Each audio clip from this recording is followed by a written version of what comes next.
नमस्कार, बहुत स्वागत है आपका। मैं हूं आपके साथ सुमित शर्मा। छत्तीसगढ़ में जैसे जैसे चुनाव नजदीक आ रहे हैं, बैठकों और मंथनों का दौर तेज होता जा रहा है। कांग्रेस की प्रदेश प्रभारी कुमारी शैलजा ने रायपुर में महापौर और सभापतियों के साथ बैठक की। चुनाव में बड़ी जिम्मेदारी दिए जाने की बात कही जा रही है। इस बैठक में बीजेपी इन बैठकों पर सवाल भी उठा रही है। बात आज इसी पर होगी, लेकिन उससे पहले रिपोर्ट देखिए। चुनावी साल में छत्तीसगढ़ में राजनीतिक सरगर्मियां बढ़ गई हैं। बैठकों मंथनों का दौर जारी है। बूथ से लेकर प्रदेश स्तर तक पार्टी के बड़े नेता चुनावी रणनीति बनाने में जुटे हैं। ऐसी ही एक बैठक रायपुर में हुई। कांग्रेस की प्रदेश प्रभारी कुमारी शैलजा ने महापौरों और सभापतियों के साथ मंथन किया। इस बैठक में कई मंत्री भी शामिल हुए। बैठक के बाद कुमारी शैलजा ने कहा कि योजनाओं का क्रियान्वयन कैसे हो रहा है, इसका फीडबैक लिया गया है। इस पर भी मंथन हुआ कि जब चुनाव में जाएंगे तो पार्टी के साथ मिलकर वे कैसे एक दूसरे का हाथ मजबूत करेंगे। आज हमने जो हमारे माननीय महापौर हैं, सभापति हैं, उनसे बातचीत की। उन्होंने अपनी बातें बताई, जमीन पर क्या हो रहा है उसके बारे में अवगत कराया। माननीय मंत्री जी ने भी उनकी सभी बातों को सुना, उनकी ये बारीकी से इस बात को देख रहे हैं। कुछ समस्याओं का हल वहीं पर हुआ, लेकिन मेन बात यह है कि कांग्रेस पार्टी का और उनका आपस में मिलकर आगे चुनाव में जब हम जा रहे हैं तो कैसे आगे एक दूसरे के हाथ को मजबूत करें और कार्य करें, उस तरह के सुझाव आए हैं और भी सुझाव वो लोग हमें देंगे। विधायकों और मंत्रियों से 1-to-1 के बाद अब महापौरों के साथ बैठक हुई। कांग्रेस युद्ध स्तर पर चुनाव की तैयारियों में जुटी है। बीजेपी इस पर निशाना साध रही है। बीजेपी के प्रदेश अध्यक्ष अरुण साव ने कहा कि बतौर प्रदेश प्रभारी कुमारी शैलजा अपनी जिम्मेदारी निभा रही हैं, लेकिन छत्तीसगढ़ में कुछ हाथ नहीं लगेगा। पूर्व मंत्री अजय चंद्राकर ने तो बड़े आरोप लगाए हैं। उन्होंने कहा कि खजाने में जो संगठित लूटपाट की जा रही है वो लक्ष्य से कम हुआ है और इसके लिए बैठकें की जा रही हैं। अब बैठक में मुझे लगता है कि जो खजाने में संगठित लूटपाट हो रही है, मुझे लगता है कि वो लक्ष्य से कम हुआ है।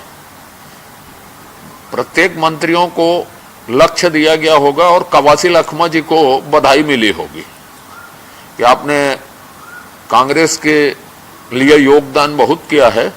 और प्रत्येक मंत्री, माननीय मंत्री छत्तीसगढ़ के जो हैं, इसका अनुसरण करें और लखमा जी के रास्ते में चलें और संगठित लूटपाट को बढ़ावा दें। बीजेपी से लेकर कांग्रेस तक चुनाव की तैयारियों को लेकर लगातार बैठकें हो रही हैं। बताया जा रहा है कि कुमारी शैलजा ने शहरी क्षेत्रों में विधानसभा चुनाव की जिम्मेदारी महापौरों और सभापतियों को दी है। हालांकि बीजेपी इन बैठकों पर सवाल उठा रही है। आरोप प्रत्यारोप का दौर जारी है। Bureau report, news 18। तो छत्तीसगढ़ में चुनावी साल में सभी राजनीतिक दल अपनी पूरी ताकत यहां पर लगा रहे हैं। राजनीतिक दलों में बैठकों का दौर भी चल रहा है। इन बैठकों में रणनीतियां बन रही हैं। मंथन हो रहा है कि किस तरीके से चुनाव को जीता जाए। सभी का फोकस है चुनाव को बेहतर तरीके से जीतना। इसी पर चर्चा करने के लिए हमारे साथ खास मेहमान जुड़ रहे हैं। फिलहाल हमारे साथ जुड़े हुई हैं कांग्रेस प्रवक्ता वंदना राजपूत जी। वंदना जी, बहुत स्वागत करता हूं आपका न्यूज़ 18 मध्य प्रदेश छत्तीसगढ़ में। वंदना जी, क्या कुछ कहना चाहेंगे आप? जो कुमारी शैलजा जी लगातार प्रदेश के दौरे पर आती हैं और लगातार बैठकें कर रही हैं। चुनावी साल में बैठकों का दौर चल रहा है कांग्रेस में, जाहिर सी बात है, लेकिन बीजेपी इस पर आरोप लगा रही है। वंदना जी, देखिए, बीजेपी का आरोप लगाना ही एक काम बचा है, बाकी तो उनके पास कुछ मुद्दा बचा नहीं है। रही बात कांग्रेस पार्टी की जो बैठक की दौर चल रही है, तो जाहिर सी बात है विधानसभा चुनाव बस कुछ ही महीने बाकी है, तो उनकी तैयारी को लेकर के भी बैठकें हैं। एक तरह से बोल सकते हैं ये फीडबैक लिया जा रहा है कि जन कल्याणकारी योजना जो लाए गए हैं सरकार का, वो कितना जनता तक पहुंच पाया है और कितना जनता को लाभ हुआ है। अगर यहाँ पर अगर कहीं पर कुछ प्रॉब्लम है तो उनके लिए सुझाव भी मांगे जा रहे हैं। ये लोकतांत्रिक कांग्रेस पार्टी है, यहाँ पर सभी के हिसाब से हमारी पार्टी चलती है। दूसरी बात, मैं अभी सुन रही थी कि भाजपा के नेता यहाँ पर तंज कस रहे थे हमारी बैठकी को लेकर के, तो भारतीय जनता पार्टी के पास कुछ मुद्दा नहीं बचा है। हम मुद्दा और विकास की बात करते हैं, मुद्दा पे बात करते हैं, तो उन लोग ईडी पर बात करते हैं। उनकी तैयारी ईडी को लेकर के है, छत्तीसगढ़ में बात करते हैं, और हमारी तैयारी है जन कल्याणकारी योजनाओं को लेकर। हमने पिछले चुनाव में जो वादा किया था, उस वादा को लेकर के हम जनता के पास जाएंगे और हमने कितना वादा किया है, इस वादा को हम जनता के सामने में रखेंगे। और ये जो जनता के सामने हम अपना वादा पूरा किए हैं उसको रखेंगे, तो हमें पूरा विश्वास है जनता भरपूर आशीर्वाद देगी, क्योंकि जनता है, ये पब्लिक है, ये सब जानती है हमने जो वादा किया वो वादा पूरा किया। रही बात भारतीय जनता पार्टी के बाद, तो आप देखेंगे कि पिछले अगर 4.5 साल की बात करते हैं तो पिछले 4.5 साल में छत्तीसगढ़ के जो भारतीय जनता पार्टी के प्रभारी थे वो करीबन 5 से 6 छत्तीसगढ़ के प्रभारी चेंज किए गए। इसके पीछे कारण क्या था? कारण यही था कि वो जो प्रभारी बनकर के आए थे छत्तीसगढ़ में एक भी मुद्दा नहीं बना पाए, इसीलिए लगातार प्रभारी को चेंज करते गए। अब रही बात, आप देखेंगे कि राष्ट्रीय नेता की भी जो दौरा है छत्तीसगढ़ में लगातार बना रहा है, लेकिन एक भी मुद्दा नहीं बना पाए। अब मुद्दा बनाने के लिए इन लोग ईडी का सहारा ले रहे हैं। मेरे को तो ऐसा लगता है कि आने वाले समय में कहीं छत्तीसगढ़ में ईडी को ही भाजपा के प्रभारी ना बना दिया जाए, क्योंकि जिस हिसाब से उन लोग काम कर रहे हैं, केंद्र सरकार हाथ धो करके छत्तीसगढ़ के कांग्रेस सरकार के पीछे पड़ा है। ये पूरा देश और प्रदेश सब जनता देख रही है और जनता बहुत अच्छे से समझ भी रही है कि किस हिसाब से यहाँ पर सौतेला व्यवहार किया जा रहा है। क्या ये बताइए कि आज ईडी के द्वारा जो कार्रवाई किया जा रहा है वो सिर्फ छत्तीसगढ़ में, बिल्कुल। छत्तीसगढ़ वंदना जी, क्यों? बार बार आप ईडी का जिक्र यहाँ पर कर रही हैं, आपका कहना है कि जो बीजेपी है बस ईडी के मुद्दे को ही यहाँ पर लेकर आती है, लेकिन हमने देखे हैं कि जो बेरोजगारी भत्ता है उसको लेकर कांग्रेस बीजेपी ने काफी प्रदर्शन किए हैं, बीजेपी व मोर्चा ने काफी आक्रामक प्रदर्शन किए हैं, तो कहीं ना कहीं बेरोजगारी भत्ते का एक मुद्दा भी बीजेपी उठा रही है यहाँ पर।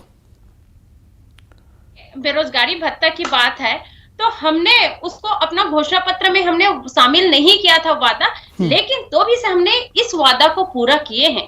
और बीजेपी के जो नेता है उनको तकलीफ हो रही है कि भूपेश बघेल की सरकार जो वादा नहीं किए हैं उस वादे उससे बढ़ करके भी इन लोग वादा को पूरा कर रहे हैं। इस बात को लेकर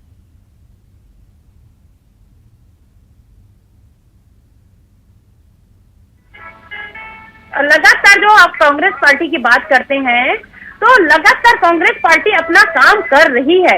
और आप देखेंगे कि वर्तमान में ही 20 क्विंटल जो धान खरीदी की बात किए थे, तो 20 क्विंटल की धान खरीदी का भी काम हमारे भूपेश बघेल की सरकार ने किया है।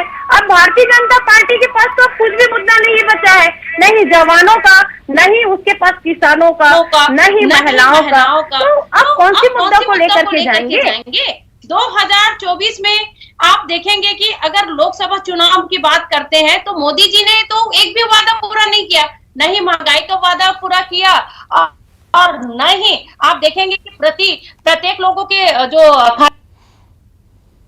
उस पर तो इन्होंने कोई वादा पूरा नहीं किया है। तो जनता के पास जाने के लिए इनके पास एक भी मुद्दा नहीं बचा है और हमें बड़ा गर्व है अपने कांग्रेस सरकार पर, क्योंकि हमने जो वादा किया है उस वादा को पूरा किए हैं।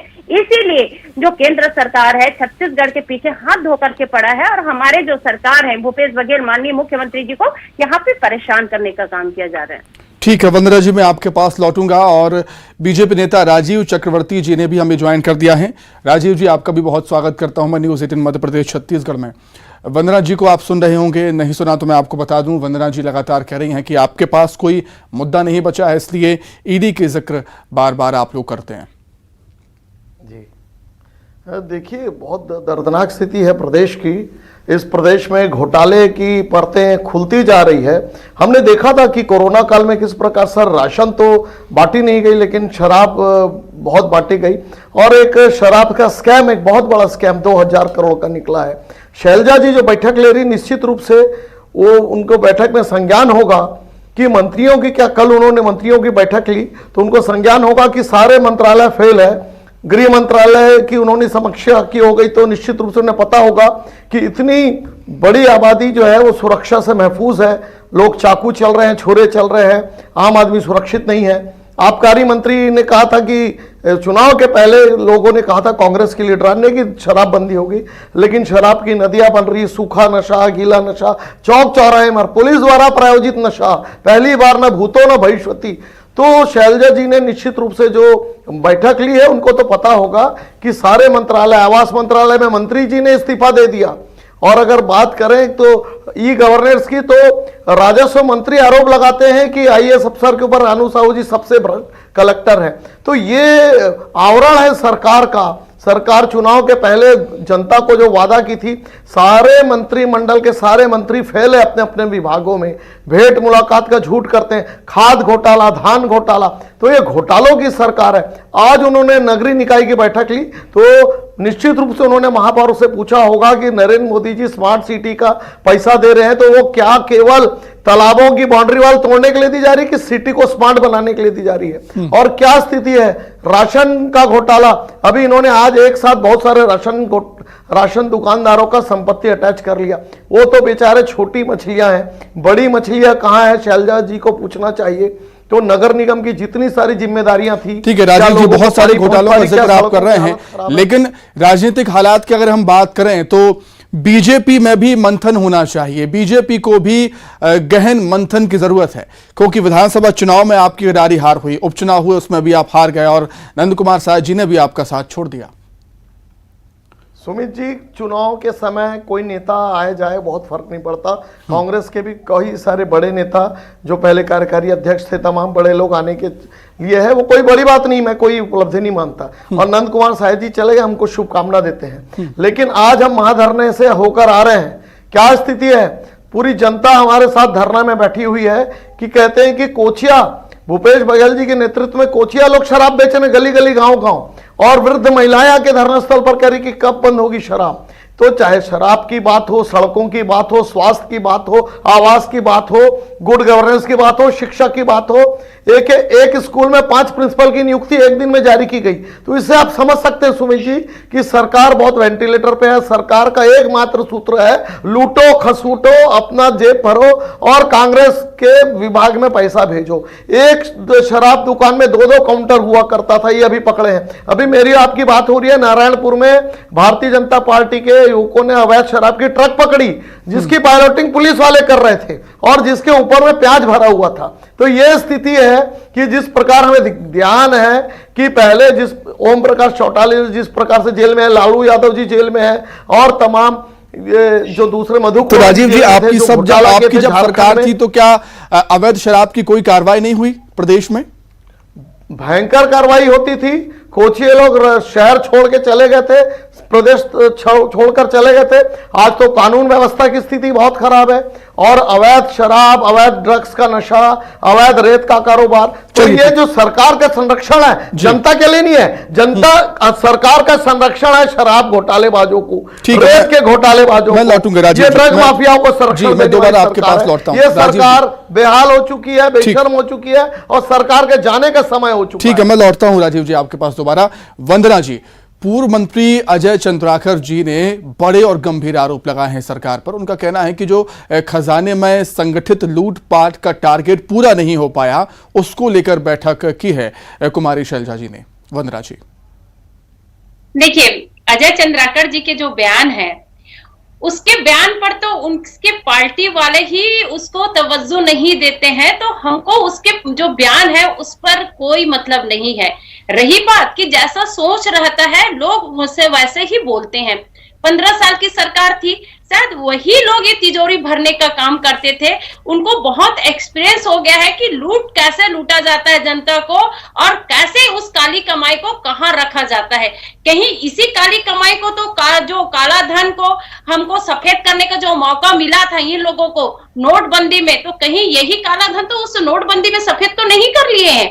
और एक बात मैं बता दूं, छत्तीसगढ़ की बात अगर बात करते हैं तो छत्तीसगढ़ में आपके चैनल के माध्यम से पूरे विश्वास के साथ बोल सकती हूँ कि जितनी जिम्मेदारी से ये भूपेश बघेल की सरकार चला रही है, जितनी जवाबदारी से सरकार चल रही है, वैसे अभी देश में आप किसी भी अन्य राज्य में भाजपा की अगर एक भी सरकार चला रही है तो मेरे को राजीव जी बता दें। नहीं बताइए, नहीं आप बताइए। अरे 15 साल में आपके घोटाले को तो याद कीजिए राजीव जी। 15 साल में हमने रचा है, गढ़ा है, बढ़ाया है। वंदना जी, क्या बात कर रही हैं? 15 साल बनाम 4 वर्ष अगर कहें तो 15 साल में हमने बनाया है, सड़कों को बनाया है, बिल्डिंग को बनाया, नई राजधानी, कमल विहार, तमाम।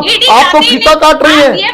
जो पुल हमने बनाया उसका फीता काट रहे संस्थाओं का हैं। दुरुपयोग कर रहे हैं। आपने क्या आप किया लोग वंदना जी? संवैधानिक मैं संस्थाओं बहुत का द्रवित दुरुपयोग हूँ। कर रहे हो राजीव जी। मैं आपको बता अरे रहा कम हूँ, से कम जनता से तो आपने डरिए। रेत जो सबसे रेत बड़ी 3000 में मिलती थी सबसे आज बड़ी 10,000 रुपए अदालत ट्रक में मिल जनता रही को है। होता है राजीव जी। शराब की सबसे हो बड़ी रही थी, अदालत शराबबंदी जनता की को बात होता है थी, राजीव जी। कम से शराब कम बेचे जनता जा से रहे तो हैं डरिए। गंगा जल की अरे झूठी कम से कसम कम खाकर, जनता से तो डरिए। और गली गली में जनता शराब से का तो काउंटर डरिए। खुलवा दिए। सबसे बड़ी अदालत स्वास्थ्य का सबसे क्या बड़ी बेहाल अदालत है? जनता की होती है राजीव आपका जी। खूबचंद बघेल कम से कम कार्ड को जनता कोई से तो अस्पताल डरिए। वाले कैशलेस में नहीं करते, मरीज गिरवी नहीं, रखकर आप अपना देखिए इलाज ना, करवा रहे आप हैं। हमारे ये अगर स्वास्थ्य का हाल है, छत्तीसगढ़ की स्कूल सरकार का की हाल बात करते है। हैं, आपने एक तो स्वामी सबसे ज्यादा आत्मानंद स्कूल स्वास्थ्य खोल की दिया, दृष्टि उसके में बाद तो में 10 भूपेश बघेल सरकारी की स्कूल सरकार में ने जो काम अच्छा, किया है, वंदना जी मेरा एक सवाल आपसे ये है, वंदना जी मेरा एक सवाल आपसे ये है, आपने कहा था कि छत्तीसगढ़ में जो बीजेपी है वो मुद्दाविहीन हो गई है, लेकिन जैसा कि मैंने पहले भी जिक्र किया था कि जो बेरोजगारी भत्ते को लेकर बीजेपी व मोर्चा ने प्रदर्शन किया वो एक मुद्दा, और राजीव जी ने कई मुद्दों का जिक्र किया, चाहे अवैध शराब हो, तो कहीं ना कहीं मुद्दे तो हैं बीजेपी के पास।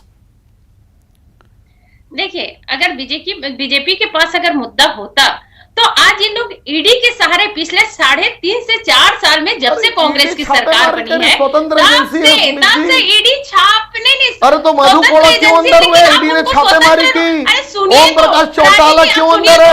लालू यादव चार्जशीट क्यों हुए? इसका जवाब देना चाह रही हूँ मैं, लेकिन बीच में राजीव जी बात कर रहे हैं, ये ठीक नहीं है। आपके समय में आप बात रखते हैं, मेरे समय में मेरे को रखने दीजिए राजीव जी, आपसे निवेदन है। बोलिए, लेकिन इसका जवाब दीजिए। नहीं, आप सुनिए ना। लेकिन देखिए, आप लोग बाहर में भी माहौल खराब करते हैं और मीडिया में भी आप लोग माहौल खराब करते हैं। अरे कितना प्रदूषण करोगे, कितना झूठ बोलोगे, ये पब्लिक है, सब जानती है। मोदी जी बड़े बड़े लोगों से करते हैं धन की बात और छोटे छोटे लोगों से करते हैं मन की बात। ये क्या बात करते हो राजीव जी? लेकिन ये कांग्रेस सरकार है, छत्तीसगढ़ की सरकार है, यहाँ पर ये जनता है, ये जनता है और जनता ही सर्वोच्च है और जनता ही इसका जवाब। ठीक है राजीव जी, ठीक है राजीव जी, जी राजीव जी कहिए।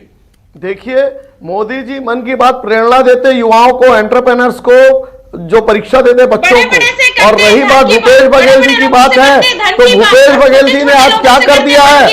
स्कूलों में ताले लग गए, केवल आत्मानंद स्कूल 10 खोल दिया, उसके बाद में 100 हिंदी माध्यम के स्कूलों में ताले लग गए। और भ्रष्टाचार की तो पूरी गंगोत्री निकल चुकी है, प्रदेश में कोई विकास के काम ठप नहीं है। सड़कों की हालत क्या है, कैसी है, सब जानते हैं। ये रायपुर शहर को गड्ढापुर बना दिया आपने, सुरक्षा के नाम पे बिलासपुर, रायपुर, अंबिकापुर को छुरापुर बना दिया है। ये सुरक्षा की बात है? न शिक्षा, न स्वास्थ्य, न सुरक्षा, पूरी मुद्दे हैं। आज मैं आ रहा हूं धरना में, 2000 करोड़ के जो घोटाला आप लोगों ने किया उसका जवाब देना पड़ेगा। वो 2000 करोड़ से अस्पताल बन सकता था, उस 2000 करोड़ से स्कूलें बन सकती थी, ठीक है, आखिरी 30 सेकंड आप लोग पूरा क्या कहेंगे आप? कई गंभीर आरोप, कई बड़े घोटालों की बात, कई बड़े मुद्दों की बात राजीव जी यहाँ पर कर रहे हैं। वंदना जी, तो अब विधानसभा चुनाव नजदीक है, इन लोगों को धरना प्रदर्शन और विभिन्न तरह के प्रदर्शन याद आएगा। पिछले 5 साल में ये लोग कहां जाकर के छुपे थे? अगर हम कोरोना काल की बात करते हैं, कोरोना काल में एक भी नेता लोग बाहर आकर के काम किए, इसके तो बता दिए, चेहरा छुपा सड़क से सदन तक लगातार प्रदर्शन कर रहे हैं। ठीक है, 2023 की तैयारी को लेकर दोनों ही राजनीतिक दल यहाँ पर पूरी ताकत लगा रहे हैं। दोनों ही राजनीतिक दलों में बैठकों का, मंथनों का दौर जारी है। किसको कितना फायदा होगा आने वाला वक्त और विधानसभा चुनाव में हम देख ही लेंगे। समय की कमी है मेरे पास। वंदना जी बहुत शुक्रिया, राजीव जी आपकी बहुत धन्यवाद। फिलहाल चर्चा में इतना ही, नमस्कार।